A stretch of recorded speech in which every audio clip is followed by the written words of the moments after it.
Bismillah walhamdulillah wassalatu wassalamu ala rasulillah. Il a été rapporté à propos de l'histoire du Mawlid du prophète que Amina, la fille de Wahb, est tombée enceinte du messager de Allah l'après-midi du vendredi de la première nuit de Rajab. Lorsqu'elle était enceinte de lui, sallallahu alayhi wa sallam, on voyait les oiseaux qui voletaient autour d'elle, par honneur pour celui qu'elle portait. Lorsqu'elle voulait puiser de l'eau d'un puits, l'eau montait jusqu'à elle, par honneur et gloire pour le messager de Allah, sallallahu alayhi wa sallam. Abdullah, le père du prophète, alayhi salatu wassalam, est tombé malade et il est décédé à Médine. Alors que Amina était enceinte de 6 mois du messager de Allah, sallallahu alayhi wa sallam. Sallallahu alayhi wa sallam. Donc le père du prophète est décédé avant la naissance du messager de Dieu. Il est donc né orphelin. Oui. Et lorsqu'il est mort, les anges ont interrogé leur Seigneur. Pas par objection, bien sûr, parce que les anges n'émettent pas d'objection à Allah. Ils ont dit, ô notre Seigneur, est-ce que ton prophète, qui est le plus agréé par toi, sera donc orphelin? Allah Ta'ala dit, je suis prioritaire pour le préserver. Je suis prioritaire sur sa mère et son père. C'est moi qui l'ai créé et qui lui accorderai sa subsistance. C'est moi qui le ferai grandir et qui lui donnerai la victoire sur ses ennemis. Et je suis sur toute chose tout puissant. Subhanallah, masha'Allah, c'est vraiment magnifique. Et Amina, la mère du prophète, sallallahu alayhi wa sallam, avant son accouchement, comment s'est passée sa grossesse, ces mois de grossesse? Est-ce que vous pouvez nous en dire un peu plus? Naam. Lorsque Amina était enceinte du messager de Allah, sallallahu alayhi wa sallam, chaque mois de sa grossesse venait à elle un prophète. En fait, les prophètes lui annonçaient la bonne nouvelle de la naissance du messager de Allah, sallallahu alayhi wa sallam. Elle a vu le premier mois, notre maître Adam, alayhi salam. Le deuxième mois, notre maître Shif. Le troisième mois, elle a vu notre maître Idris. Le quatrième, notre maître Nuh. Le cinquième, notre maître Hud. Le sixième, notre maître Ibrahim, alayhi salam. Le septième, notre maître Ismaïl. Au huitième mois, elle a vu notre maître Moussa. Et au neuvième mois, elle a vu notre maître Isa, alayhi salam, le prophète Jésus, qui lui a annoncé la bonne nouvelle de la naissance de notre maître Muhammad, sallallahu alayhi wa sallam, au cours de ce mois-là. Donc, Adam, Shif, Idris, Nuh, Hud, Ibrahim, Ismaïl, Moussa et Isa. Donc, elle a reçu la visite de ces 9 prophètes. Oui, c'est ça, exactement. Subhanallah, c'est un grand honneur pour elle. Et ce n'est pas tout. Il y a eu d'autres choses extraordinaires, notamment la nuit où il est né, sallallahu alayhi wa sallam. Lorsque le mois de Rabi' al-Awwal a commencé, la 12e nuit, c'était la nuit du lundi, une nuit éclairée.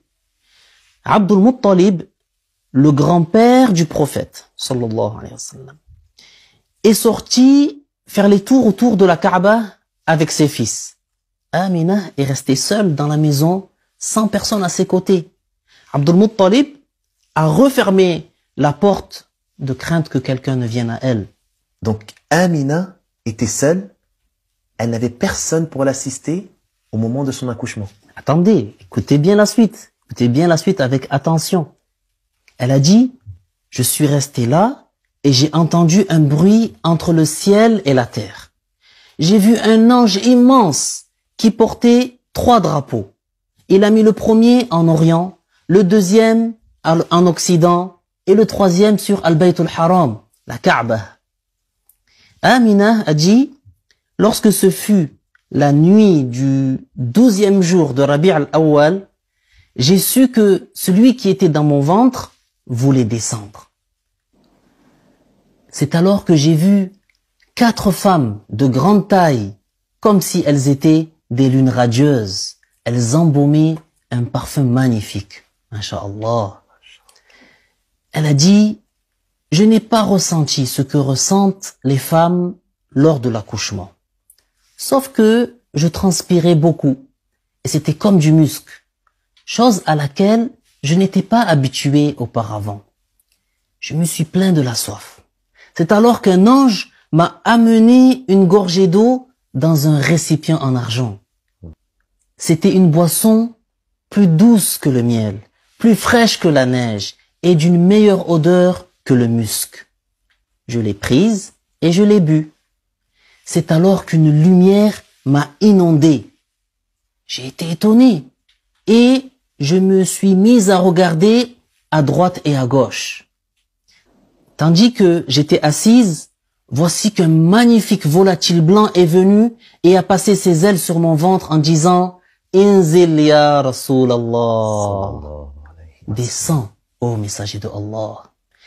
Et le Créateur, celui qui sait les choses cachées et les choses apparentes, m'a aidé et j'ai accouché du bien-aimé de Allah, Muhammad sallallahu alayhi wa sallam. Et après, que s'est-il passé, Hajj? Continuez. Amina, qu'est-ce qu'elle a dit? Écoutez bien. Elle a dit, quand il est sorti avec lui une lumière qui a éclairé de l'Orient à l'Occident. Le prophète sallallahu alayhi wa sallam est né avec du kuhul. Il était oint, le cordon ombilical sectionné. Lorsqu'il est né, 3 anges se sont précipités auprès de lui. L'un avait un récipient d'or, le deuxième une cruche d'or et le troisième une serviette de soie verte. Ils l'ont lavé avec une eau parfumée.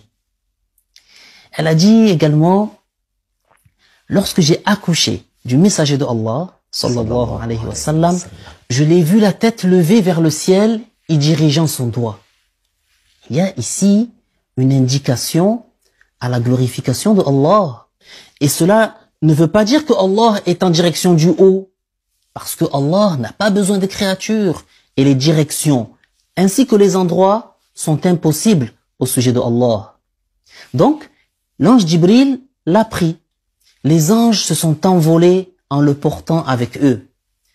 L'ange Mikaïl l'a enveloppé dans un drap blanc du paradis et l'a donné à l'ange Ridwan, qui lui a donné à manger. Il lui a donné à manger dans la bouche, tout comme un oiseau donne à manger à son petit. Amina a dit, je le regardais. C'était comme s'il disait, ajoute-moi. Et Ridwan alayhi salam lui disait, cela te suffit, ô toi qui es le plus agréé par Allah. Il n'y a pas de science, ni d'indulgence qui ait été accordée à un prophète sans que cela te soit accordé. Attache-toi alors à la religion de droiture.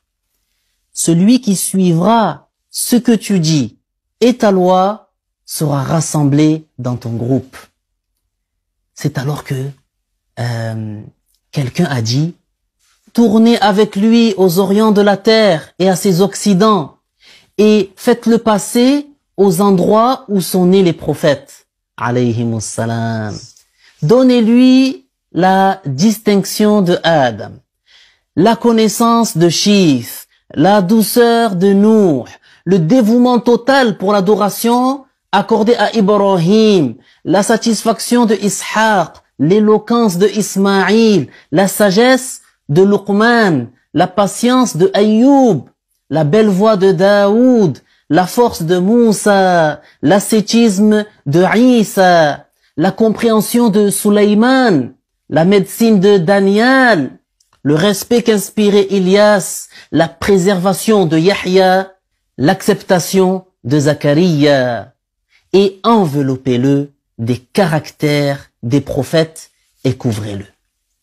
Le prophète, sallallahu alayhi wa sallam, il est agréé par le Seigneur des mondes.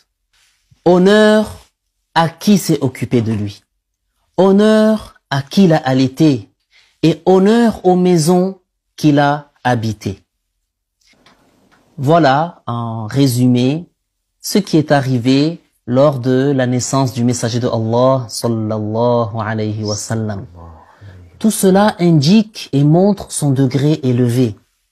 On demande à Allah, tabaraka wa ta'ala, qu'il nous fasse profiter de notre prophète Muhammad, sallallahu alayhi wa sallam. Sallallahu alayhi wa sallam. Cette histoire